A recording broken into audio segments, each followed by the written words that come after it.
오늘은 사랑, 죄인을 만나다라는 제목으로 하나님의 말씀 전하도록 하겠습니다. 부활하신 예수님께서 따뜻한 사랑으로 만나주신 사람들을 계속 살펴보고 있습니다. 막달라 마리아를 만나주셨고, 엠마오로 낙심해서 가던 두 제자를 만나주셨고, 의심 많은 도마를 설득하기 위해 찾아가셨고, 우리 지난주에는 실패 가운데 아파하던 베드로를 만나주셨죠.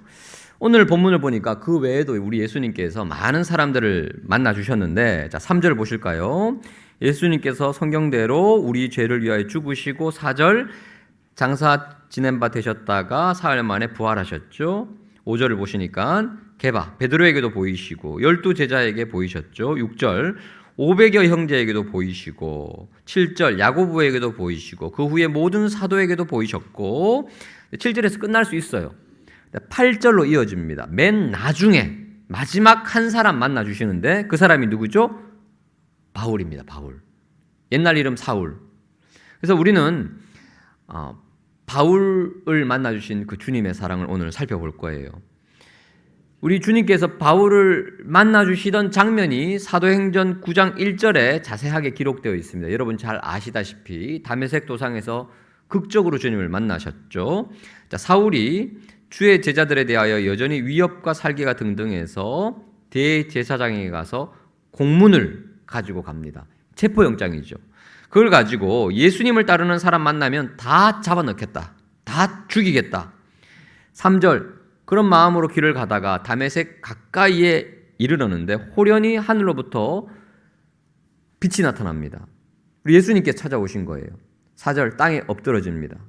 소리가 납니다. 사울아 사울아 네가 어찌하여 나를 박해하느냐. 주여 누구시니까 물으니까 주님께서 말씀하시죠. 나는 네가 박해하는 예수다. 이 일을 계기로 핍박자 박해자 사울이 복음 전도자 바울로 180도 인생이 달라집니다. 죄인이 믿음의 사람으로 변화된 거죠. 그를 변화시킨 동력은 바로 예수님의 사랑입니다. 바울을 새롭게 하신 그 주님의 사랑 어떤 특징이 있을까요? 첫 번째, 바울을 만나주신 주님의 사랑은요, 죄인을 부르시는 사랑입니다. 바울은 스스로를 죄인이라고 인식했습니다. 8절을 보실까요? 자, 예수님께서 내게도 보이셨다라고 표현하면 될 텐데 나 앞에 어떻게 수식하고 있습니까? 만삭되지 못하여 난 자 같은 내게도. 바울은 스스로를 그렇게 느끼고 있었어요. 나는 하나님 앞에서 부족한 존재다. 죄인이다. 함량 미달에 자격 없는 사람이다 라고 얘기합니다. 9절 그래서 사도가 되긴 했지만 사도 중 가장 작은 자라고 자평하죠. 바울의 말이 일리가 있죠. 다른 사도들은 하나님 편에서 일하던 사람이었고 바울은 하나님 반대편에서 열심히 교회를 핍박하던 사람이었는데 그를 구원하셔서 사도로 삼으셨으니까요. 죄인 중에 대역죄인을 일꾼으로 삼으셨으니까 사도 중에 가장 작은 자다라고 스스로를 평가합니다. 그런데 바울이요, 원래 이렇게 자신을 낮추는 사람이 아닙니다. 바울은 빌립보서 3장 4절에서 이렇게 스스로를 꽤 괜찮은 사람이라고 자평했는데요. 자, 그러나 나도 육체를 신뢰할 만하며 소위 쉬운 말로 스펙 좋은 사람이야 나는, 이런 뜻입니다. 8일 만에 할례를 받고 이스라엘 족속이요 베냐민 지파요 히브리인 중에 히브리인이요 율법으로는 바리새인이요 뭐가 없다고요? 흠 없는 사람이다라고 스스로를 평가하고 주변에서도 다 그렇게 고개를 끄덕였어요. 인정해 줬어요. 그러던 사람이 거룩하신 주님의 빛 앞에 서니까 자신의 어두움이 그대로 적나라하게 드러나는 겁니다.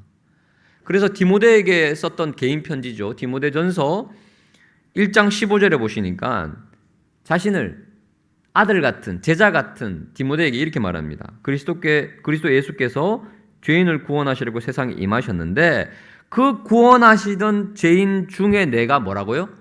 괴수. 영어 성경에 보니까 the worst. 최악의 죄인이다. 가장 악독한 죄인이다 라고 얘기합니다. 주 안에 사랑하는 성도 여러분, 은혜는 어디에서 임하는지 아세요? 내가 철저한 죄인이라는 사실을 깨닫는 그 순간, 그때부터 은혜가 시작되고, 그때 하나님의 구원 역사가 시작되고, 하나님이 그런 사람에게 사명을 주셔요. 이게 역설입니다. 나는 그래도 저 사람보다는 나은데, 나는 평균 정도 죄인인데 라고 생각하면 은혜가 임하지 않습니다. 19세기 유명한 설교자 스펄전 목사님, 어떤 성도가 목사님에게 막 달려옵니다. 얼굴이 막 상기되어 있어요. 목사님, 목사님. 어떤 사람이 목사님을 그렇게 비난합니다. 목사님에 대해서 자꾸 가짜 뉴스를 퍼뜨려요. 그때 목사님이 얘기합니다. 그렇게 흥분하지 마세요. 괜찮아요. 그 비난보다 저는 더 나쁜 사람이에요. 어느 날은 어떤 성도가 막 밝은 모습으로 달려옵니다. 목사님, 목사님, 제가 어디를 갔더니 그 지역 사람들이 목사님을 그렇게 좋아한대요. 존경한대요. 칭찬한대요. 이 스펄전 목사님이 그렇게 좋아하지 않으시는 거예요. 흥분하지 않으세요. 우쭐해하거나 교만하지 않습니다. 왜냐하면 그분들이 저를 몰라서 그래요. 그분들이 생각하는 것보다 저는 훨씬 더 악한 사람입니다. 여러분, 우리가 왜 남들이 나에게 하는 말 때문에 그렇게 화를 냅니까? 그리고 누군가 나를 칭찬할 때 우쭐해하고 교만해합니까? 하나님 앞에서 내가 얼마나 큰 죄인인지 몰라서 그래요. 영적인 자각 제대로 하지 못했기 때문이에요. 우리는 팔복의 처음부터 다시 돌아가야 됩니다. 은혜가 임하는 그 시작점이 어디입니까? 마태복음 5장 3절에서 심령이 가난한 자가 복이 있다 그랬어요.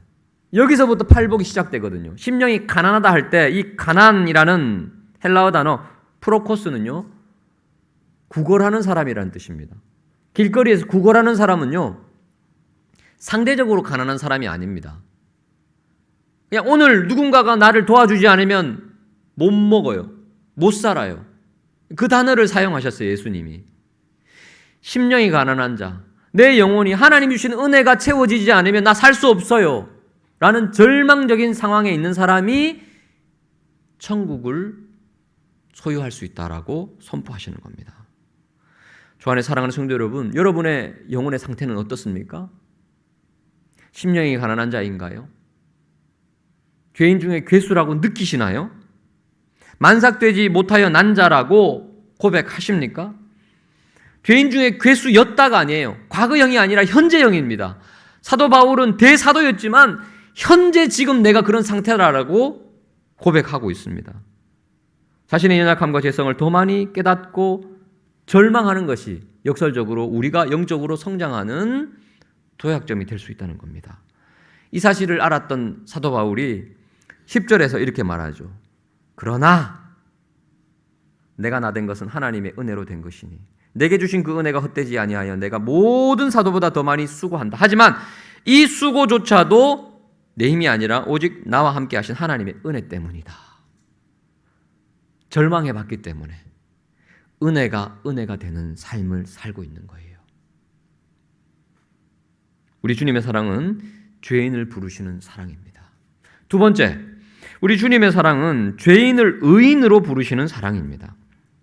바울을 만나주신 주님의 사랑은요, 죄인을 무엇으로 부른다고요? 의인으로 부르시는 사랑입니다. 복음의 놀라운 역설은 우리의 죄를 드러냄과 동시에 우리를 하나님 보실 때 의인이라고 부르는 아주 신비로운 힘을 가지고 있어요. 로마서 8장 33절 바울의 고백입니다.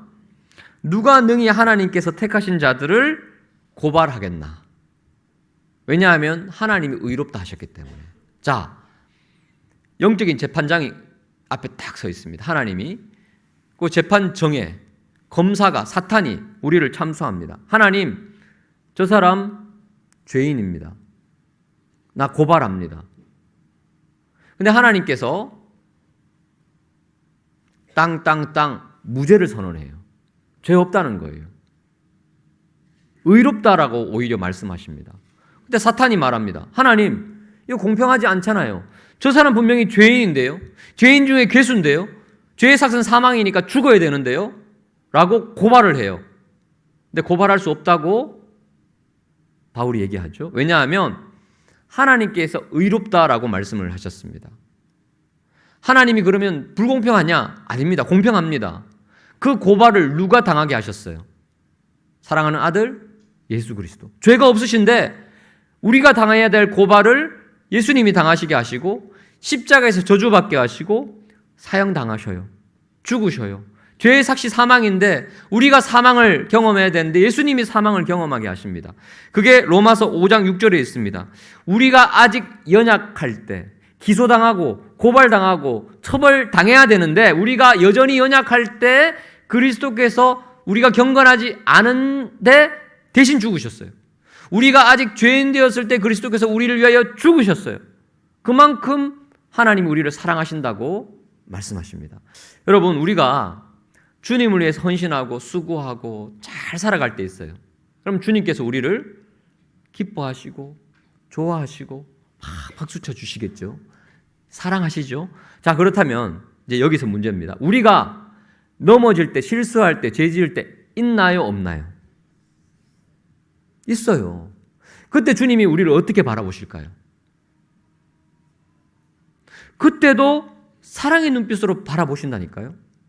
우리가 연약할 때, 우리가 아직 죄인 되었을 때 사랑하셨던 그 눈빛이 변함이 없습니다. 어제나 오늘이나 내일이나 동일했고 동일하고 동일할 겁니다. 그 동일한 눈빛으로 우리 자신을 바라봐야 돼요. 그리고 동일한 눈빛으로 이웃을 바라봐야 돼요. 그러면 정죄하지 않아요. 왜 그거밖에 못해? 왜 그 수준밖에 못해? 좀 잘해야지. 손가락질 우리 못합니다. 조지 맥도날드가 유명한 말을 남겼죠. 하나님을 기쁘게 해드리기는 쉽지만 만족시켜드리기는 어렵다. 하나님을 기쁘게 해드리기는 너무 쉬워요. 우리 존재 자체로 하나님이 우리를 기뻐하시기 때문에 여러분 지금 3부 예배에 나와 있는 자체를 하나님이 기뻐하시는 줄 믿으시기 바랍니다. 하나님 너무 기뻐하세요. 근데 하나님을 만족시키는 것은 어려워요. 왜냐하면 하나님은 여러분들이 지금보다 훨씬 더 영적으로 성장하기를 기대하세요. 그 기대감을 이해하는 사람은 우리에게도 소망이 있어요. 그리스도의 장성한 분량에까지 나 자라야 되겠다. 주님의 기쁨이 되어야지. 더 거룩한 주님의 그 의롭다 하신 그 기대에 그 선언에 부합한 인생이 되어야지라는 열망이 있어요. 이 열망을 주신 분도 하나님이고 이것도 은혜거든요. 은혜가 임하면 그런 소망이 생겨요. 하지만 하나님은 계속해서 여러분들이 더 높은 수준으로 가기를 열망하세요. 그러니까 하나님을 만족해 드리는 것은 사실 어려운 일이에요. 둘 다 사랑이에요, 사랑. 어제 다음 세대 축제에 많은 자녀들이 부모님과 함께 왔어요. 제가 우리 부모님들 눈빛을 보니까 너무너무 자녀들을 사랑하는 마음이 가득해요. 근데 그 가운데 유모차에 아이를 태우고 온 부모님들이 꽤 계셨어요. 제가 반갑게 맞이하면서 유모차에 누워있는 아이들한테 인사했어요. 안녕. 근데 그 아이들이 저에게 인사를 안 해요. 목사님, 우리 목사님이 저한테 인사 안 해? 벌떡 일어나서 유모차 밖으로 나와서 반갑습니다. 이렇게 안 해요. 제가 깜짝 놀랐어요. 아니, 나와야 되지 않나?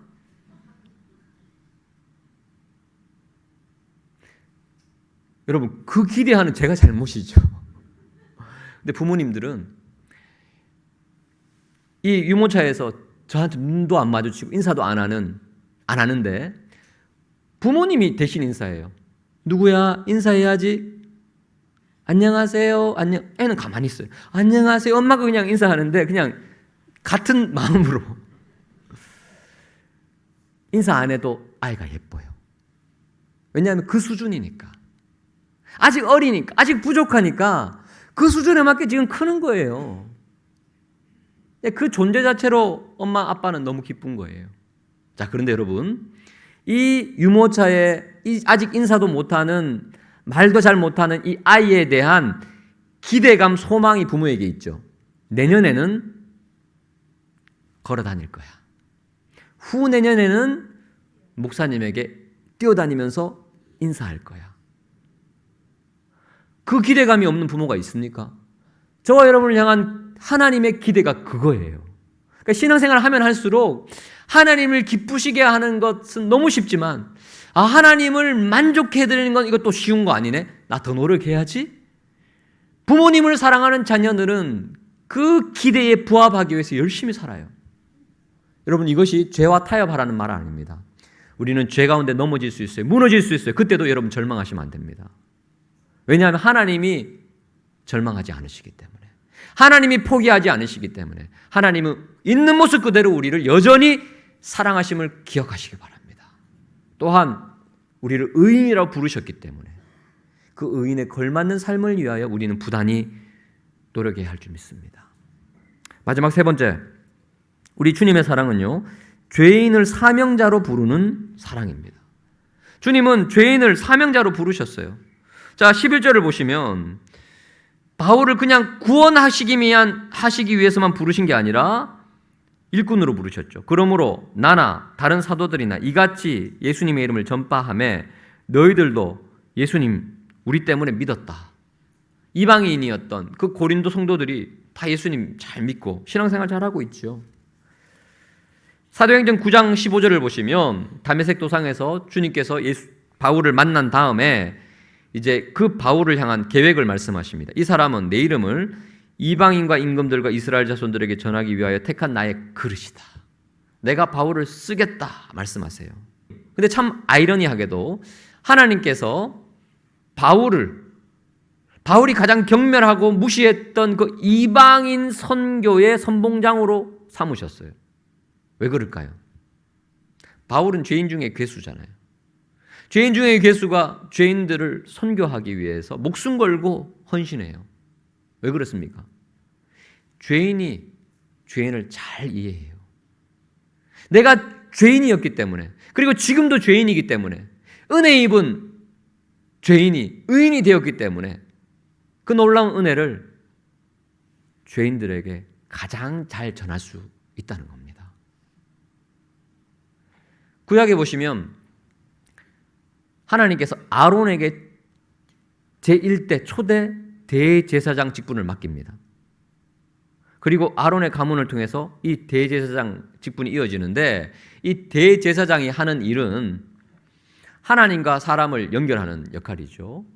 다른 많은 제사장들이 있지만 대제사장은 딱 한 명입니다. 그 한 명이 하는 가장 중요한 역할은 1년에 딱 한 번 대속죄일에 모든 백성의 죄를 가지고 지성소로 들어갑니다. 가장 거룩한 하나님의 임재가 있는 그곳으로 나아가서 백성의 죄를 사함받는 역할을 이 대제사장이 해요. 근데 참 재밌는 것은요, 하나님이 대제사장 직분을 모세에게 주지 않으셨다는 거예요. 아론에게 주셨어요. 아론이 누굽니까? 모세가 십계명 받으러 시내산 올라갔을 때 그 산 아래에서 어떤 일이 일어납니까? 금송아지 우상에게 사람들이 절하고 춤추고 죄를 범했어요. 금송아지 부어 만든 사람이 누굽니까? 아론이에요. 아론은 그 죄악의 현장 가운데 가장 중심에 있었던 사람입니다. 그 사람을 하나님께서 대제사장으로 삼으셨어요. 왜요? 모든 백성의 죄를 어깨에 짊어지고 거룩하신 하나님 앞으로 나아가야 되는데 그 사람이 누구냐? 가장 죄 많이 지은 사람이에요. 왜 그렇습니까? 그 사람이 백성들의 죄를 가장 잘 이해하기 때문에. 지성소로 들어갈 때 어떤 마음으로 들어갔을까요? 나 같은 게 어떻게 대제사장이냐? 부끄러운 모습으로 고개를 숙이고 있는데 하나님이 그런 은혜를 주셨어요. 하나님 감사합니다. 하나님 감사합니다. 이 은혜, 말로 다 할 수 없는 이 은혜. 하지만 떳떳하게 못 가요. 부끄러운 모습으로, 또 한편으로 감사한 모습으로 가는데 이 백성들의 죄를 다 이해해요. 누구보다도 다 이해해요. 그러니까 대제사장인 거예요. 그 사람에게 하나님은 사명을 맡기시다니까요. 죄인 중에 괴수에게 복음을 전하는 사명을 주셨어요. 아버지의 마음 가지고 나와 똑같은 죄에 빠진 그 영혼 구하기 위하여 아골골짝 빈들에도 가오리라. 그게 되는 겁니다. 누가복음 15장 27절 보시면 탕자 이야기가 나오죠. 탕자가 돌아왔습니다. 근데 종들이 잔치를 벌입니다. 밭에서 일하고 돌아온 탕자의 형에게 이렇게 얘기합니다. 당신의 동생이 돌아왔습니다. 당신 아버지가 건강한 그를 다시 맞아들이게 됨으로 인하여 너무 기뻐하셔서 살찐 송아지를 잡고 지금 잔치를 열었습니다. 근데 그 이야기 듣고 화가 났어요. 28절. 그가 노하여 잔치에 들어가지 않겠다고 말합니다. 아버지가 나와서 권합니다. 아들아, 네 동생이 왔는데 같이 잔치에 참여해야지. 그때 이 큰아들이 화가 잔뜩 난 상태에서 이렇게 말합니다. 아버지, 내가 여러 해 동안 아버지 섬겨서 한 번도 제가 명령을 어긴 적이 있습니까? 없습니다. 그런데 나에게는 염소 새끼 한 마리라도 안 줬으면서 나와 내 보수로 즐기게 하신 일이 없었는데 아버지 살림을 창녀들과 함께 삼켜버린 이 동생, 이 아들이 돌아오니까 이를 위하여 살찐 송아지를 잡으셨네요. 화가 머리끝까지 난 거예요. 여러분, 이 큰아들의 오류는 어디에 있습니까? 뭐가 잘못됐어요? 나는 죄가 없다는 거예요. 나는 믿음 좋다는 거예요. 스스로 죄가 없는 의인이라고 생각한 큰아들, 그의 삶의 특징은 기쁨이 없습니다. 감격이 없습니다. 정죄만 있습니다. 비난만 있습니다. 나는 옳고 그는 잘못됐다는 거예요. 나는 죄인이 아니기에 용서받을 필요도 없고 용서받은 적도 없어요. 타인의 죄만 보입니다. 늘 손가락질하기 바쁩니다. 동생의 잘못만 지적합니다. 나름 아버지 열심히 섬깁니다. 명령을 한 번도 어기지 않습니다. 하지만 그 마음속 깊은 동기는 아버지를 사랑해서가 아니에요. 아버지를 만약 사랑했다면 지금 아버지가 엄청 기뻐하시잖아요. 그러면 자기도 기뻐해야죠. 근데 아버지는 기뻐하는데 형은 분노해요. 이 말은 뭡니까? 아버지 사랑하지 않는다는 거예요. 오직 아버지 유산에만 관심이 있어요. 아버지가 줄 상에만 관심이 있어요. 이건 뭡니까? 기브 앤 테이크. 일꾼이에요, 일꾼. 하나님과 내가 거래 관계가 있는 사람이에요. 내가 열심히 일하니까 하나님 이만큼 보상해 줘야죠. 이거 사랑이 아닙니다. 책무감만 남아있고 의무감만 남아있는, 그래서 보상이 없으면 화만 내는, 하나님 이거 불공정합니다. 왜 저 사람에게 파티를 열어줍니까? 저 사람 죄인인데요. 나는요. 이건 사랑의 관계가 아니라 거래 관계예요. 여러분, 우리에게 필요한 마음 상태는 무엇입니까? 작은 아들의 마음이에요. 작은 아들은 죄인이죠. 하지만 주님께 다시 돌아와 아들의 지위를, 존귀한 직분을 다시 얻었어요. 감사해요. 감격해요. 종의 하나로 취급해 주세요. 그때 아버지가 종이 무슨 말이냐, 너는 여전히 내 아들이다 받아주셨죠. 그 아버지 마음을 이해하고 함께 잔치에서 즐거워하는 작은 아들 되시기 바랍니다. 그리고 아버지의 마음을 이해하는 큰 아들 되시기 바랍니다. 주변에 작은 아들이 많아요. 그들에게 손가락질 하는 게 아니라 아버지가 지금 기뻐하시니까 나도 기뻐하는 거예요. 나도 그 경험이 있으니까 그들에게 사랑의 손길을 내밀어 줄 수 있는 그런 사명자 되시는 저 여러분 되시길 축복합니다.